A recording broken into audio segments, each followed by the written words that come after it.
पेश आई है किस तरह ये दुनिया मेरे दिल से, इतना भी नहीं सोचा कि ये घर है किसी का। क्या बात, वाह वाह वाह। मेरी ज़िंदगी में एक बहुत अहम बात है कि बहुत शुरू से पजीराई मिलने लगी और उस पजीराई ने ही ये प्रेशर भी बनाए रखा कि शेर कहते रहना है। ऐसी क्या चीज़ आपको लगी कि आप अगर फ़लसफ़े में बताएं तो अधूरी रह जाएगी आपकी बात, शायरी ही माध्यम होना चाहिए आपकी बात कहने का? मुझे लगता है इससे थोड़ा उल्टा है। अच्छा। कि शायरी में हो सकता है बात अधूरी रह जाए, हाँ। वो फ़लसफ़े में जाके पूरी हो सकती है। हमारे घर में किसी को ना उर्दू अदब से वास्ता है ना हिंदी अदब से वास्ता है। हमारे यहाँ उर्दू की किताब देख लें तो कहते हैं क्या कुरान है ये तो कुछ पता ही नहीं है बेचारों को।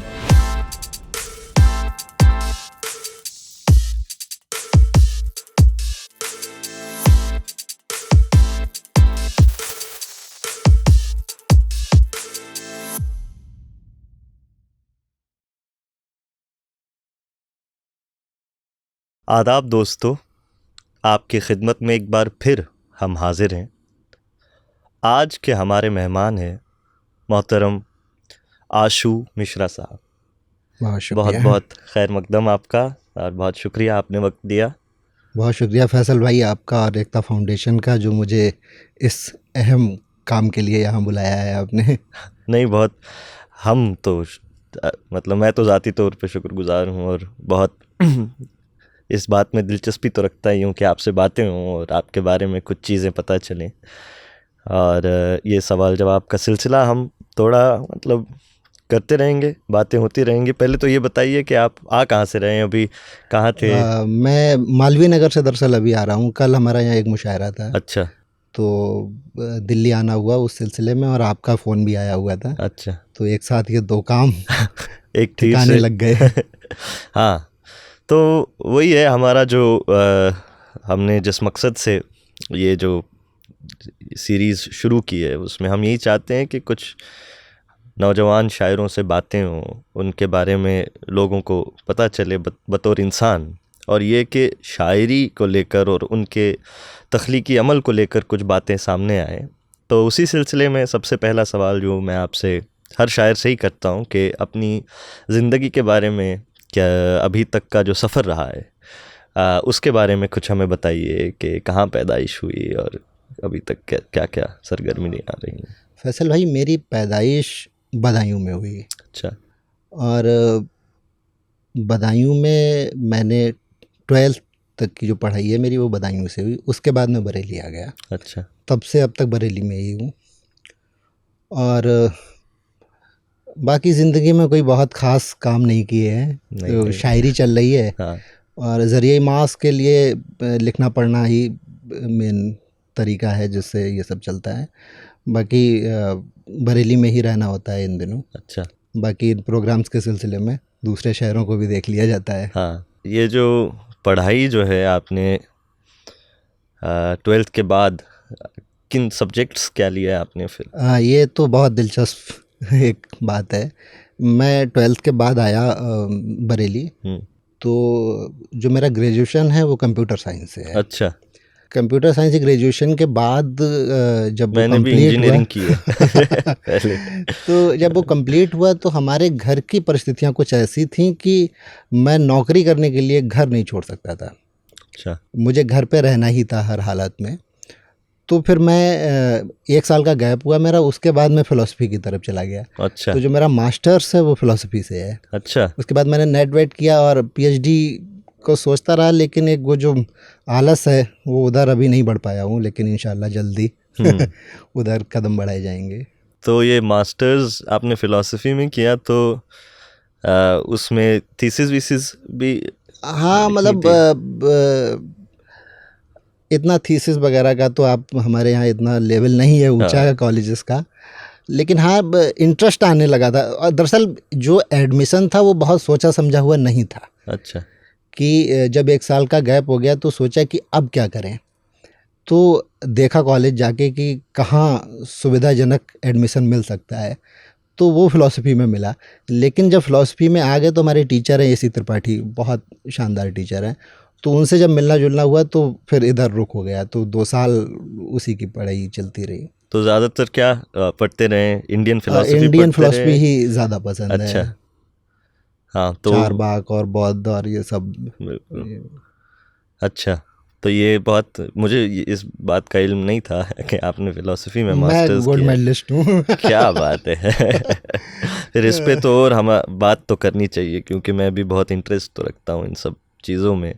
लेकिन ये बात है कि शायरी, ये जो फिलॉसफी में आने से पहले शायरी के जरासीम आपके अंदर जो है वो पनपे, या उसके बाद ये सिलसिला हुआ? फैसल भाई, जब आपका इंटरव्यू के लिए कॉल आया तब मैंने ये सब रिकॉल करना शुरू किया 3-4 दिन पहले कि आखिर ये सब ज़िंदगी में आया कैसे। तो मैं आपको ये बहुत गैर इरादतन तौर पे शायरी शुरू हुई है। अच्छा। मैंने जब हाई स्कूल किया तो फर्स्ट ईयर में मुझे पढ़ने के लिए मेरी नानी के घर भेज दिया गया। और आपके इस माध्यम से मैं बताना चाहूँ कि बच्चे को कभी उसकी नानी के घर पढ़ने नहीं भेजना चाहिए, क्योंकि वहाँ वो सब कुछ करता है सिर्फ पढ़ाई छोड़ के, क्योंकि किसी भी तरह का बाउंडेशन नहीं होता है वहाँ, आप लाडले होते हैं। तो मैं 11th में वहाँ चला गया था, हाँ, तो वहाँ मैंने एडमिशन लिया। हमारे मामा जो थे वो पत्रकार भी थे और एक किताब निकालते थे हिंदी में।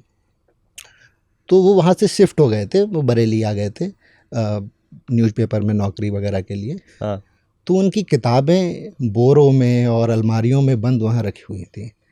तो सीधी सी बात है, अपने सिलेबस की कोई किताब मुझे बहुत भा नहीं रही थी, मैंने वो किताबें निकालना शुरू किया। वो वहाँ से मेरी तबीयत, फिर मैं वो किताबें पढ़ता रहता था। उसमें ये सब जो हिंदी क्लासिक प्रेमचंद, रेणु, अज्ञे, ये सब मुझे बहुत भाने लगा। अच्छा, और मैं याद कर रहा हूँ कि तब मैं छोटी छोटी कविताएं लिखता था। अच्छा, और वो जो स्पॉन्टेनियस एकदम कि कोई घर पे मेहमान आया है तो 4 लाइन मैंने लिख दी। और अब मैं सोचता हूँ तो मुझे लगता है कि वो लगभग 90% बहर में थी, मौजूद थी। क्या बात।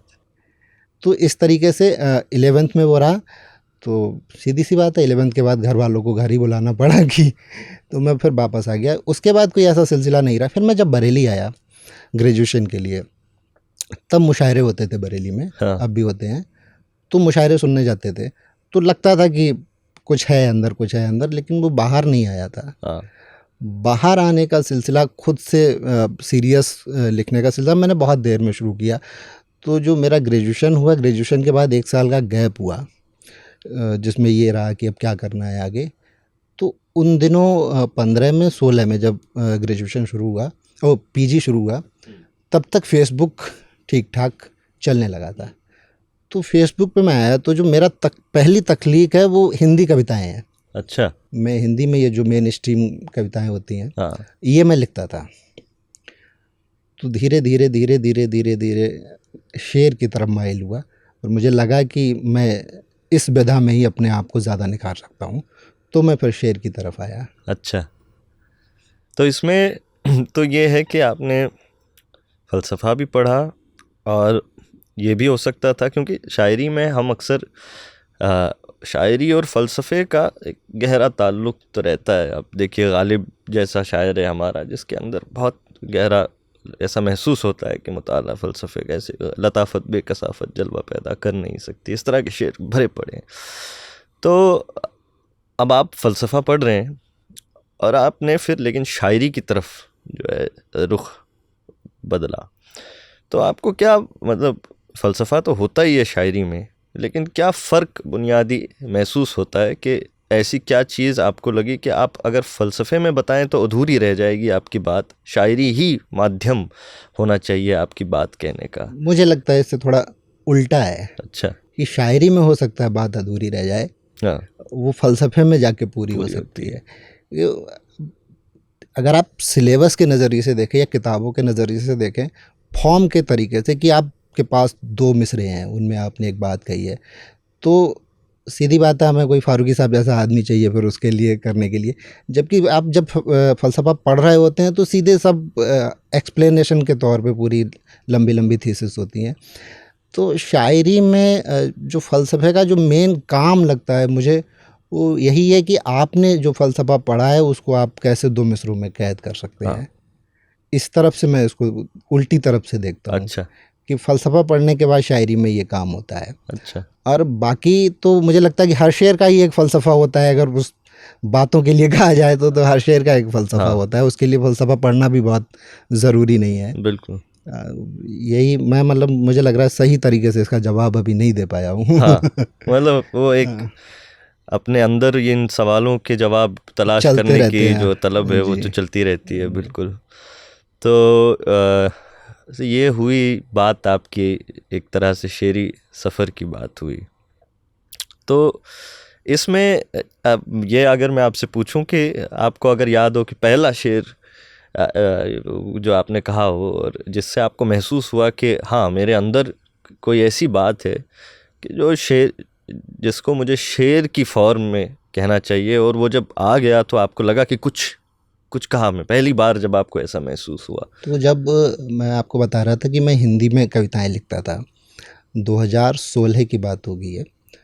उसके बाद क्या हुआ कि हिंदी वाले लोगों को फॉलो भी करता था, तो साथ ही साथ हर तरह का एक अदब का तो अपना ऐसा नाता है कि हिंदी से उर्दू जुड़ा हुआ है, तो वहाँ और भी लोगों को फॉलो करता रहा। तो बहुत सारे दोस्त ऐसे जो गज़ल कहते थे वो मिले, तो वो गज़लें पढ़ के और उसके बाद फिर रेख्ता की वेबसाइट्स पे गज़लें पढ़ के मुझे लगा कि मैं इसमें कंप्लीट। अच्छा क्या था कि उम्र इतनी कम नहीं थी, यानी कि 23-24 साल उम्र थी, 23 साल, 22-23 साल।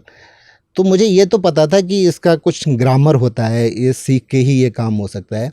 तो मुझे याद है कि मैंने शायद 2-4 शेर ऐसे कहे होंगे जो बहर में नहीं रहे होंगे।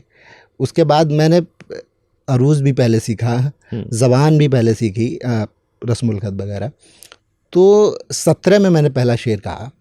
अगर उन 2-4 शेरों को हम नहीं जोड़ रहे हैं जो बहर से बाहर थे, तो उसमें एक शेर मुझे याद है जिस पे वो पहला मैंने पोस्ट भी किया था और उस पे बहुत लोगों ने सराहा भी था। एक मन्नत मेरे होठों पे रखी है कब से, एक मन्नत मेरे होठों पे रखी है कब एक से। मन्नत मेरे होठों पे रखी है कब से, एक तारा है जो मुद्दत से नहीं टूटा है। क्या बात। तो ये शेर था।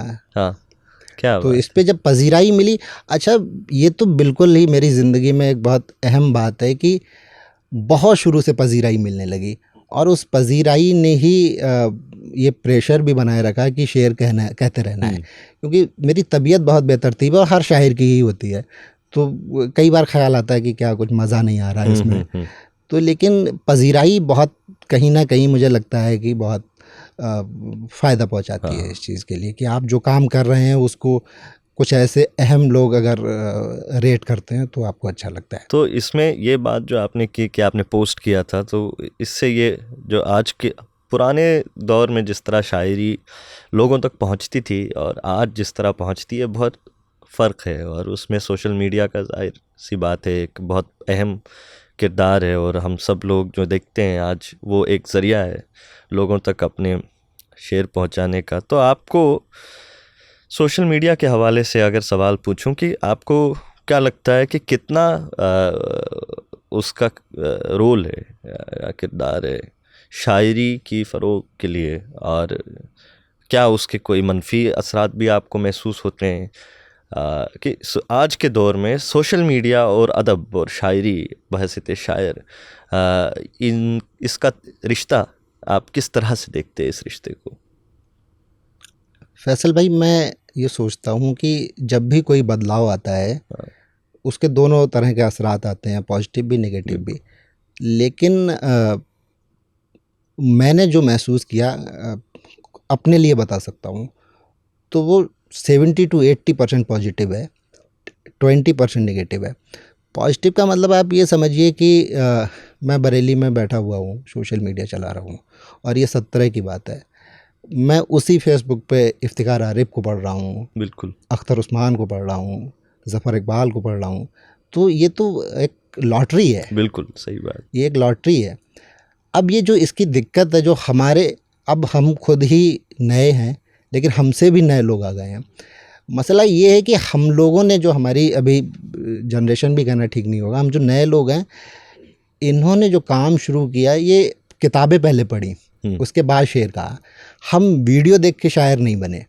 अब मसला ये आ रहा है जो कुछ लोगों के साथ, सारा नहीं, मैं बताऊं कि गज़ल बहुत अच्छी जगह पे चल रही है, इसमें बहुत अच्छी गज़ल लिखी जा रही है, लेकिन जो कुछ नए लोगों के साथ जो मसला पेश आ रहा है वो ये है कि वीडियोज़ देख के शायर बनने का, वो जो व्यूज़ वाला मामला है वो कहीं ना कहीं रास्ते से थोड़ा भटका देता है। हालांकि वो भी अपना काम अच्छा कर रहे हैं, लेकिन वो व्यूज़ वाला मामला थोड़ा भटका देता है। बाकी सोशल मीडिया के और प्लेटफॉर्म्स, अगर इंटरनेट की बात करें सोशल मीडिया से हटा के, तो वो तो वरदान है। हमारे पास कोई दूसरा साधन ही नहीं था। हमारे घर में किसी को ना उर्दू अदब से वास्ता है, ना हिंदी अदब से वास्ता है। हमारे यहाँ उर्दू की किताब देख लें तो कहते हैं क्या कुरान है ये तो कुछ पता ही नहीं है बेचारों को, हाँ उसमें उनकी कोई गलती भी नहीं है। हर आदमी वो जानता हो ये ज़रूरी तो नहीं है। बिल्कुल। तो हमें तो सिर्फ यही था सोशल मीडिया की, हम रेख्ता की साइट पे आ गए तो हमें यहाँ जो मन हुआ वो हमने पढ़ लिया। किताबें भी इतनी जल्दी मैसर नहीं थी और शुरू में जानकारी भी नहीं थी कि कहाँ से क्या करना होता है। तो सिर्फ ये रेख्ता की वेबसाइट है या फिर सोशल मीडिया पे जो दोस्त मिले, काफ़ी सीनियर्स भी थे, बिल्कुल। वो लोग हैं। तसनीफ भाई का भी दुनिया था जो मैं सुनते सुनते सोता था उस टाइम पे। तो सारी जो कहानियाँ, इंतज़ार हुसैन, मंटो, सारी कहानियाँ और शायरी भी इतनी उन्होंने ऑडियो बुक वहाँ डाल रखी थी। तो ये ही शुरुआती जो रुझान था शायरी की तरफ आने के बाद, आ तो गए, अब करना क्या है, क्योंकि आदमी शायरी की तरफ आ बहुत जल्दी जाता है। हाँ, ये तो इंसान को बहुत जल्दी महसूस होने लगता है कि मुझे लिखना है। हाँ। फिर वो लिखना शुरू करता है। अगर वो मुताला नहीं करेगा तो वो एक ही चीज़ लिखता रहेगा 10-20 बार, और उसके बाद फिर वो डायरी का शायर बन जाएगा। हाँ तो आपको पढ़ना क्या है ये बताने के लिए तो इंटरनेट और सोशल मीडिया बहुत ज़रूरी था। मेरी ज़िंदगी पे तो मेरी शायराना ज़िंदगी पे सोशल मीडिया का कोई भी नेगेटिव इम्प्रेशन है ऐसा मुझे नहीं लगता, लोगों को लग सकता है। नहीं बिल्कुल दुरुस्त। मैं भी आपसे मुलाकात नहीं होती अगर सोशल मीडिया नहीं होता। बिल्कुल, हम सब नहीं मिले होते। और मैं भी कहाँ कश्मीर में था, यही रेख्ता पहली बार मैंने देखा कि एक पेज आया है, तो सब छोड़ छाड़ के इंजीनियरिंग और ये सब यहाँ मैं टपक गया। इनको कहा कि देख लो। हम लफ्ज़ पे क्लिक करते हैं और 3 ज़बान में मानी आ जाते हैं। बिल्कुल। हमको हिंदी नहीं समझ आएगी तो उर्दू आएगी, उर्दू नहीं आएगी तो इंग्लिश आएगी। तो एकदम खजाना है। हाँ, जिन लोगों को स्क्रिप्ट नहीं, बिल्कुल। मैं पढ़ाता भी हूँ आज, तो सबसे पहली चीज़ जो मैं करता हूँ अपने स्टूडेंट्स को रेख्ता वेबसाइट पे, कि उनको स्क्रिप्ट नहीं पता लेकिन हिंदी स्क्रिप्ट पता है। हिंदी भी ना पता हो तो रोमन में तो पढ़ सकते हैं। और आप पता नहीं यकीन मानेंगे या नहीं मानेंगे कि जिन लोगों को रस्मुल ख़त नहीं आता है उर्दू, बहुत शानदार शायरी कर रहे हैं। अरे यकीन, ये तो आप मतलब इतने सारे लोग मैंने देखे हैं, बहुत शानदार शायरी कर रहे हैं। बिल्कुल बिल्कुल। और वही काम भी है कि उन तक शेर किस तरह पहुंचाए और ये बताया जाए कि ये लोग क्या कर रहे थे। तो सोशल मीडिया का तो बहुत दखल है इसमें। बिल्कुल बिल्कुल बिल्कुल सही बात है। आप कोई कनाडा बैठा है, आप उससे बात कर रहे हैं, इरफान सत्तार से आप बात कर रहे हैं, या अशफाक हुसैन से बात कर रहे हैं, या आप इफ्तिखार आरिफ से बात हो रही, ये तो कैसे पॉसिबल ही नहीं है। बिल्कुल, पहले तो बिल्कुल मुमकिन नहीं था।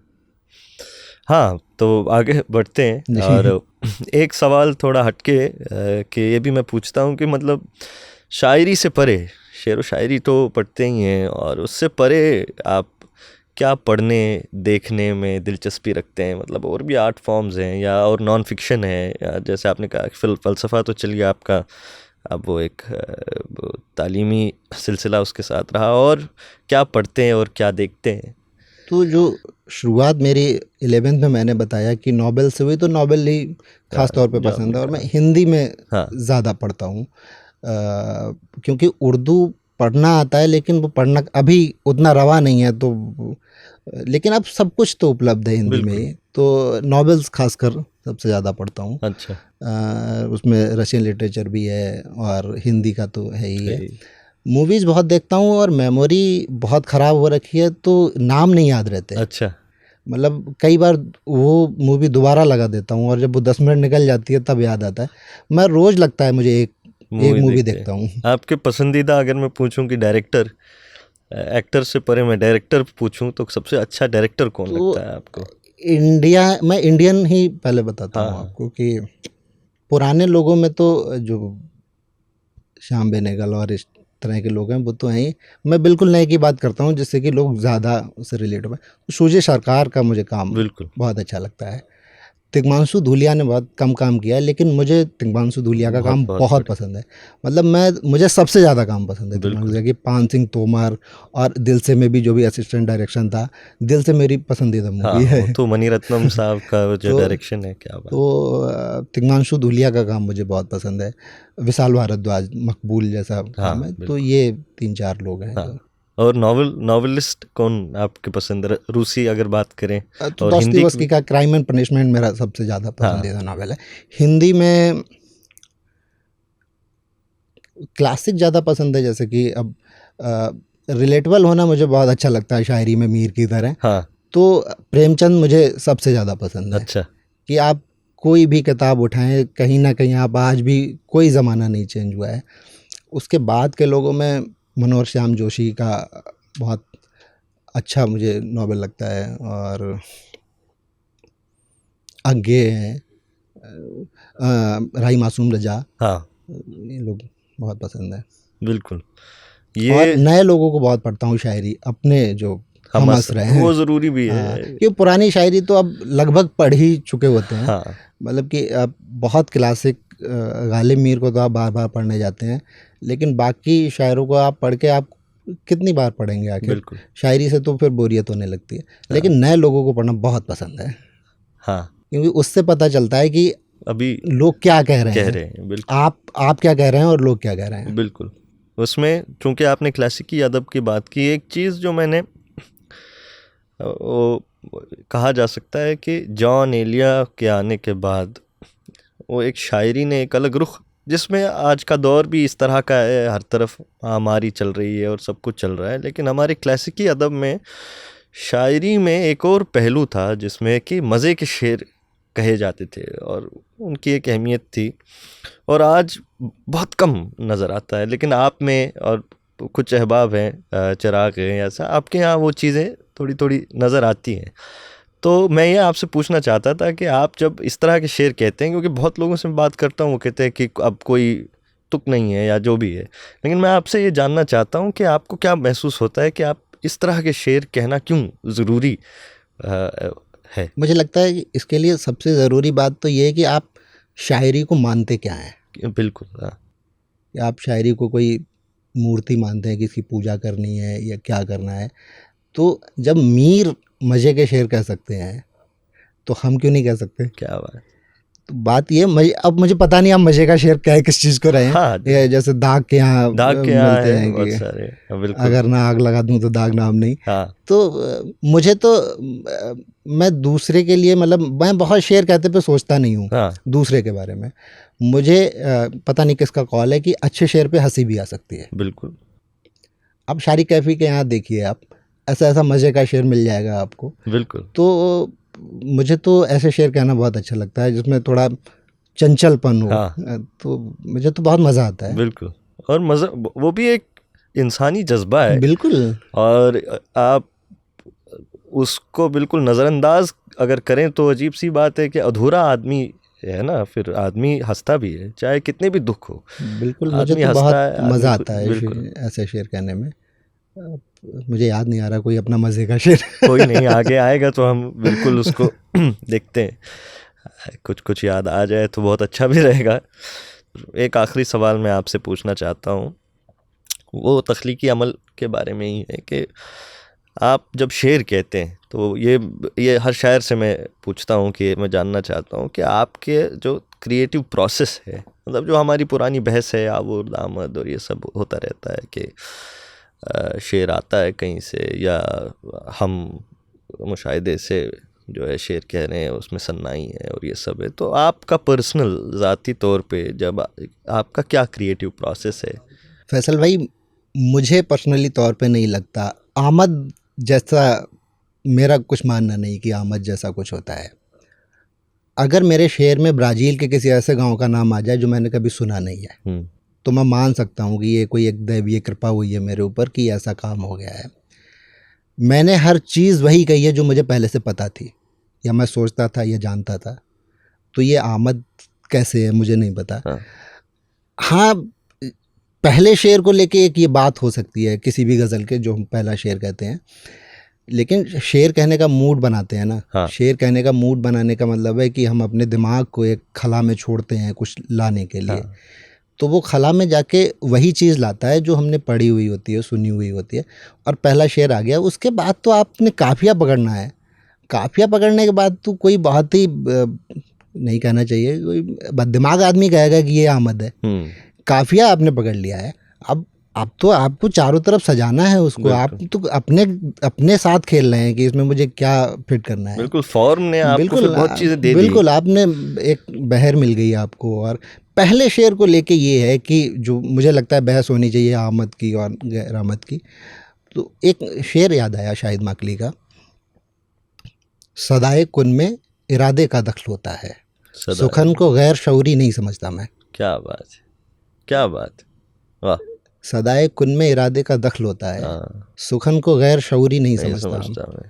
तो मुझे लगता है कि ये सबकॉन्शियस में जो हमारे घूम रहा होता है, सबकॉन्शियस से कोई चीज़ अगर बाहर आ रही है, जाहिर हो रही है, तो इसे आमद कहना ठीक है या नहीं ठीक है, इस पे बहस हो सकती है। लेकिन कोई बाहर से कोई मदद आ रही है ऐसा तो मुझे नहीं लगता है। वो ये है असल में फ़लसफ़े में एक बहस है ना वो कि कैन न्यूनेस बी इंटेंडेड, ये एक बहस चलती है कि क्या। और अब न्यूनेस यहाँ पर बहुत न्यूआंस्ड है, क्योंकि अक्सर मार्क सबका कॉल तो है ही कि नया क्या है, सब कहा जा चुका है। तो बहुत तवील बहस है इस पे, कभी बैठ के और बात की जाए, बहुत मज़े की बहस है। शेर में तो मुझे ऐसा लगता है कि जो पहला ख्याल आता है वो बहुत बेसिक ख्याल होता है कि मान लो दिल टूट गया, परेशान है, इस तरीके का ख्याल आता है। अब आपका काम शुरू होता है कि मैं, हर शायर मुझे लगता है ऐसी ही कोशिश करता है कि वो नया कहे। नया कहने के लिए सबसे ज़रूरी तो ये है कि आपको पता होना चाहिए कि पुराना क्या कहा गया है। बिल्कुल। तो आपने जितना पढ़ा हुआ होता है आप सोचते हैं कि इससे थोड़ा डिफरेंट कहें। जब आप इतनी मेहनत कर रहे हैं तो ये आमद कैसे, ये तो पूरी। अब इसमें एक और मैं बात जोड़ता हूँ, जब हम एग्ज़ाम में बैठे हुए होते हैं, सवाल हमको मिला हुआ होता है, तो जो इसका आंसर है वो भी तो कॉन्शियसनेस और सबकॉन्शियस में जाके ढूंढते हैं ना, जो हमें याद होता है, साल भर पहले पढ़ा होता है। तो क्या वो जवाब भी आमद कह सकते हैं उसको या नहीं कह सकते हैं? तो ये अभी एक सवाल मेरे अंदर भी चल रहे हैं। बिल्कुल बिल्कुल। जो मुझे लगता था वो मैंने आपको बताया। हाँ, इस चीज़ के नहीं, बारे बहुत ही दिलचस्प गुफ्तगू तो रही, बहुत मज़ा आया। और मुझे लगता है कि अब हम अपने अगले सेक्शन की तरफ बढ़ते हैं, जिसमें जो है हम कुछ आपसे रैपिड फायर राउंड, एक जिसका हमें उर्दू में अभी कोई नाम सूझ नहीं रहा। हम कभी सोच रहे थे फिलबदी, जदीदियत का दौर आ गया है ये इस बात से जाहिर हो गया कि अब रेखता भी रैपिड फायर कराने लगा है। तो ये भी एक सोशल मीडिया के मामले हैं। तो लेकिन इसमें भी एक फ्री एसोसिएशन का ही मसला है कि हम जो चाहते हैं कि एक यही जो बात हो रही है, तो यहाँ पर भी एक तरह का वही है कि जैसे जो पहला राउंड हमारा है उसमें मैं आपसे कुछ शायरों के नाम में लूँगा, और एकदम से बिल्कुल बिना कोई वक्त लिए जो पहला लफ्ज़ आपके जहन में आता है आप बताइए। उस शायर का नाम सुनते ही जो भी लफ्ज़ आपके जहन में आता है, वो कुछ भी हो सकता है, वो प्लेट हो सकता है, वो जो भी आपकी मर्ज़ी है। तो शुरू, आप अगर समझ गए तो शुरू करते हैं। हाँ, तो पहला शायर जो है मैं नाम लेता हूँ मिर्ज़ा गालिब। फ़लसफ़ा मीर तकी मीर। महताब। क्या बात है। सौदा। इसमें तो वक्त लग गया। चलिए यही जवाब है आपका। दाग दहलवी। खिलंदड़पन। क्या बात है। मोमिन खान मोमिन। इंटेंस। फैज़ अहमद फैज़। बगावत। नून मीम राशिद। गहराई। अहमद फराज। खूबसूरती। खूबसूरती। मुनीर नियाजी। बेसाख्तापन। फहमीदा रियाज। बगावत। परवीन शाकिर। परवीन शाकिर। शादाबी। शादाबी। चलिए, बहुत शुक्रिया। ये एक पहला राउंड था। अब हम आगे बढ़ते हैं। कोई आप अपना शेर एकदम से जो आपके जहन में अभी अपना शेर आ रहा है वो पढ़िए। पेश आई है किस तरह ये दुनिया मेरे दिल से, पेश आई है ये किस तो तरह ये दुनिया मेरे दिल से, इतना भी नहीं सोचा कि ये घर है किसी का। क्या बात है, वाह वाह वाह वाह। अच्छा, अब एक सवाल है कि आज के शायरों, आज के दौर में जो हमारे हम असर शायर हैं, इनसे परे जो गुज़िश्ता ज़मानों में जो हमारे शायर रहे हैं, और अगर वो सब आपके हम असर होते तो उनमें कौन सा शायर ऐसा होता कि जिससे आपको लगता है कि मेरी खूब दोस्ती होती, और कौन सा ऐसा शायर है जिससे लगता है कि बैर होता, दुश्मनी होती? दोस्ती को लेकर तो मुझे लगता है कि जिस तरह की मैं अपनी शायरी, नहीं कि मैं उस लेवल की शायरी, लेकिन मैं जिस तरह का ख्याल बांधना चाहता हूँ वो अहमद फराज के यहाँ बहुत नज़दीक होता है। तो अगर हम लोग होते तो शायद मेरी उनसे बहुत अच्छी दोस्ती होती। गालिब भाव नहीं देते तो हो सकता है गालिब से दुश्मनी रहती। अच्छा हाँ बिल्कुल, ये एक फितरी बात है, आपने बिल्कुल एक फितरी बात कही है। तो आखिरी इसका सेक्शन है अब, और इसका हमने नाम रखा है ये या वो। दो शायर, उनका नाम मैं लूँगा, उनमें से आप एक नाम चुनिए, ठीक है? फहमीदा रियाज या जहरा निगाह? जहरा निगाह। जहरा निगाह या मुनीर नियाज़ी? मुनीर नियाज़ी। मुनीर नियाज़ी या जॉन एलिया? जॉन एलिया। जॉन एलिया या अहमद फराज? अहमद फराज। अहमद फराज या परवीन शाकिर? अहमद फराज। अहमद फराज या फैज़ अहमद फैज़? फैज़ अहमद फैज़। फैज़ अहमद फैज़ या दाग दहलवी? दाग दहलवी। दाग या मोमिन? दाग। दाग या गालिब? गालिब। और आखिर में गालिब मीर। या मीर? मीर। मीर। चलिए, मीर तकी मीर हमारे खुदाए सुखन हैं। बहुत बहुत शुक्रिया आपका, और बहुत ही अच्छा लगा आपसे बात करके, और बहुत नई बातें भी पता चली आपके बारे में, और आपके तख्लीकी शेरी जो तख्लीकी अमल है उसके बारे में भी। और बहुत बहुत फिर से आपका शुक्रिया यहाँ आपका आने के बहुत लिए शुक्रिया और कि हमसे आपने बात। हमें यहाँ बुलाया, और आपसे बात करके हमेशा ही अच्छा लगता है। आज कैमरे के सामने हाँ। तो और अच्छा लग रहा है। तो मुझे लगता है आज हम जो है अब आखिरी पड़ाव पे हमारा जो है ये प्रोग्राम आज का पहुंच गया है, और हम आपसे दरख्वास्त करेंगे कि अपनी कोई गज़ल अगर पढ़ दें। हाँ। शहर से दस्त से जिंदान से देखा मैंने, शहर से दश्त से जिंदान से देखा मैंने, शहर से दश्त से जिंदान से देखा मैंने, आसमां एक है हरान से देखा मैंने। क्या बात है, वाह वाह वाह। शहर से दश्त से जिंदान से देखा मैंने, आसमां आसमां एक है हरान से हरान देखा से मैंने, देखा मैंने, आखिरी शब तेरी दहलीज से पाकर खैरात, आखिरी शब तेरी दहलीज से पाकर खैरात, आखिरी शब तेरी दहलीज से पाकर खैरात, अपने कासे को बहुत शान से देखा मैंने। बहुत अच्छे। आखिरी शब तेरी दहलीज से पाकर खैरात, अपने कासे को बहुत शान से देखा मैंने।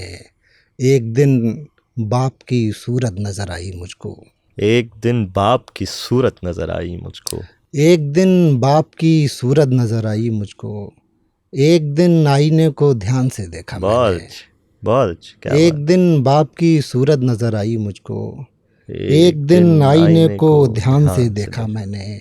मैं किसी फूल की सूरत हुआ घर में दाखिल, वाह। मैं किसी फूल की सूरत हुआ घर में दाखिल, और उसे मेज़ के गुलदान से देखा। क्या बात है, बहुत अच्छे। मैं किसी फूल की सूरत हुआ घर में दाखिल, एक तरह के मजे का शेर है बिल्कुल। मैं किसी फूल की सूरत हुआ घर में दाखिल, और उसे मेज़ के गुलदान से देखा मैंने। बहुत। दिल को दीवाना बनाती हुई काफिर आंखें, दिल को दीवाना बनाती हुई काफिर आंखें, दिल को दीवाना बनाती हुई काफिर आंखें, जिनको नशे में भी ईमान से देखा मैंने। क्या बात है, बहुत अच्छे, वाह। दिल को दीवाना बनाती हुई काफिर आंखें, जिनको नशे में भी ईमान से देखा मैंने, ये मेरी जहनी मसरत के सिवा कुछ भी नहीं। वाह, ये मेरी जहनी मसरत के सिवा कुछ भी नहीं। शायरी को इसी इम्कान से देखा बहुत मैंने। अच्छे, क्या बात ये है। मुझे जहनी मसरत के सिवा कुछ भी नहीं। शायरी को इसी इम्कान से देखा वाह मैंने। वाह, बहुत शुक्रिया। बहुत शुक्रिया, बहुत बहुत ही उम्दा गज़ल। और इसी के साथ आज का ये सेशन जो है वो ख़त्म हुआ जाता है। फिर मिलते हैं आपसे, तब तक के लिए खुदा हाफिज़।